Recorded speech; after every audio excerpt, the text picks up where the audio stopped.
to export rice to other nations in need, including providing rice for Palestine.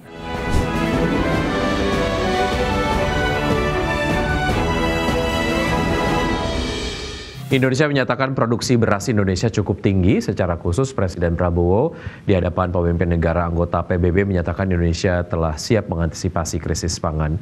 Berpidato di sidang Majelis Umum PBB, Presiden Prabowo menegaskan bahwa Indonesia telah mencapai swasembada pangan. Bahkan Indonesia telah memproduksi beras dalam jumlah yang cukup tinggi di tahun ini. Di hadapan para pemimpin negara, kepala negara juga mengungkapkan bahwa Indonesia sudah mulai mengekspor beras untuk negara lain yang membutuhkan.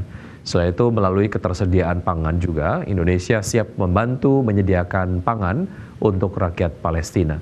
Presiden Prabowo juga menyampaikan bahwa Indonesia terus berinvestasi di sektor pertanian untuk menciptakan swasembada pangan.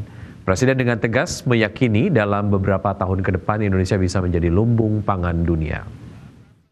This year, Indonesia recorded the highest rice production and grain reserves in our history.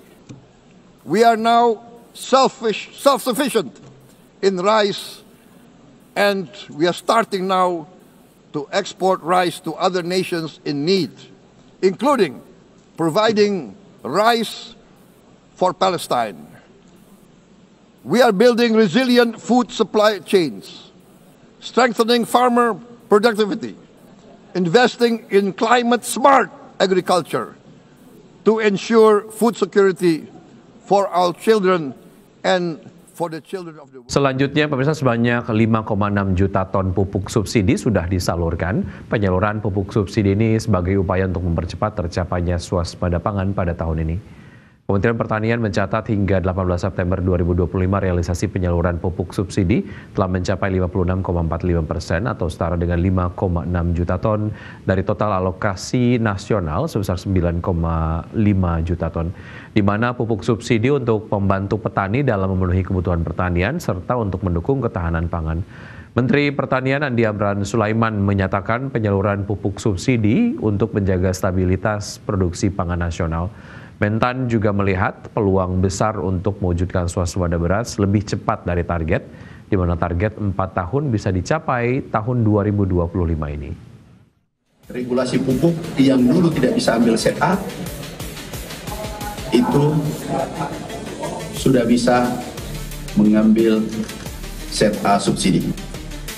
Yang kedua, ada bantuan subsidi bibit 200 miliar seluruh Indonesia. Kemudian yang ketiga, ada bantuan 1,6 triliun bantuan bongkar atom untuk seluruh Indonesia. Nah, ini kebijakan luar biasa yang dikeluarkan oleh Bapak Presiden. Sektor pangan lainnya adalah irigasi, opla, pompanisasi, dan seterusnya. Dan telah membuahkan hasil khusus sektor pangan, insya Allah. Perusahaan plat merah Agrinas Palma Nusantara memproduksi minyak kita mulai tahun depan. Seperti diketahui, Presiden Prabowo telah memberikan arahan agar Agrinas bisa berkolaborasi dengan Palmco untuk dapat ambil bagian dari produksi minyak goreng nasional. PT Agrinas Palma Nusantara Persero, badan usaha milik negara bidang perkebunan, menargetkan melakukan ekspansi ke bisnis minyak goreng, khususnya minyak goreng rakyat atau minyak kita mulai bulan depan.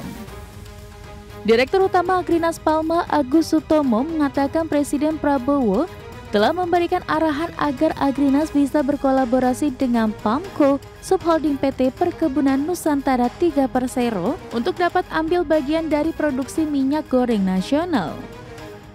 Dari kerjasama ini, Agrinas diharapkan dapat mengambil porsi sebesar 30% dari industri minyak nasional.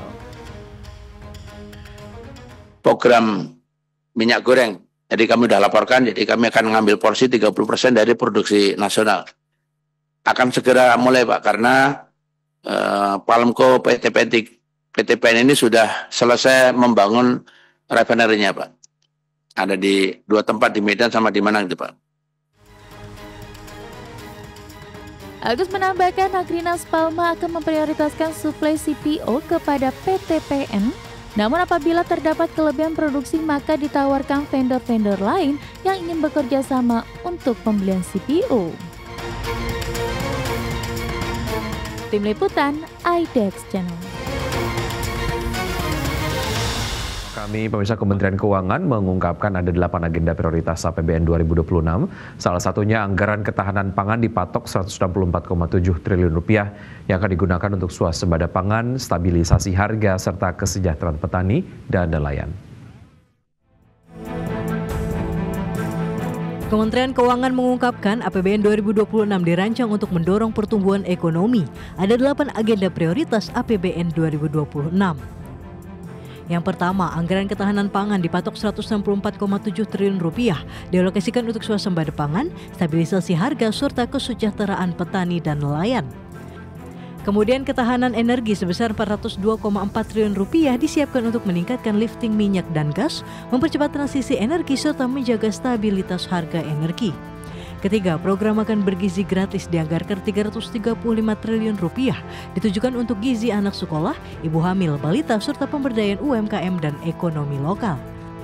Keempat, pendidikan bermutu dianggarkan 769,1 triliun rupiah digelontorkan untuk program Indonesia Pintar, KIP Kuliah, Sekolah Rakyat, Sekolah Unggul Garuda, beasiswa, kesejahteraan guru dan dosen, hingga bantuan operasional sekolah dari PAUD hingga perguruan tinggi.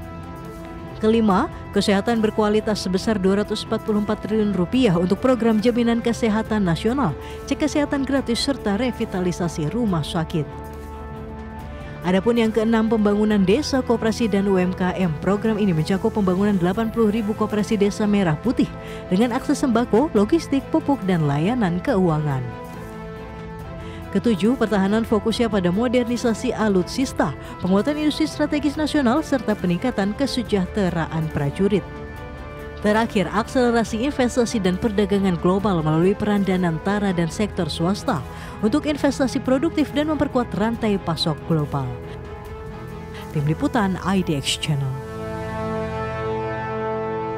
Pemerintah akan mengusung konsep pembangunan ekonomi Sumitronomics demi mengejar target pertumbuhan ekonomi Indonesia sebesar 8%. Meski bukan hal mudah, target tersebut bisa tercapai jika strategi pemerintah dijalankan dengan konsisten. Pemerintah akan mengusung konsep pembangunan ekonomi Sumitronomics demi mengejar target pertumbuhan ekonomi Indonesia sebesar 8%. Menteri Keuangan Purbaya Yudi Sadewa mengungkapkan konsep Sumitronomics berfokus pada 3 pilar utama, yakni pertumbuhan ekonomi tinggi, pemerataan manfaat pembangunan, serta stabilitas nasional yang dinamis. Purbaya menekankan untuk mewujudkan pertumbuhan ekonomi yang tinggi, APBN berperan sebagai katalis untuk mendukung sektor swasta sebagai motor penggerak utama pertumbuhan. Kinerja sektor-sektor bernilai tambah tinggi dipastikan akan terus diperkuat dengan tetap menjaga ketahanan sektor resilient. Meski target pertumbuhan ekonomi sebesar 8% diakui bukan hal mudah, Purbaya meyakini target tersebut bisa tercapai jika strategi pemerintah dijalankan dengan konsisten. Dengan konsistensi menjaga keselarasan mesin-mesin pertumbuhan, diharapkan dapat memacu pertumbuhan menuju 8% dalam jangka menengah. Dalam APBN 2026, pemerintah menargetkan pertumbuhan ekonomi di angka 5,4%. Target ini lebih tinggi dari target pertumbuhan ekonomi 2025 sebesar 5,3%. Dari Jakarta, Tim Liputan IDEX Channel.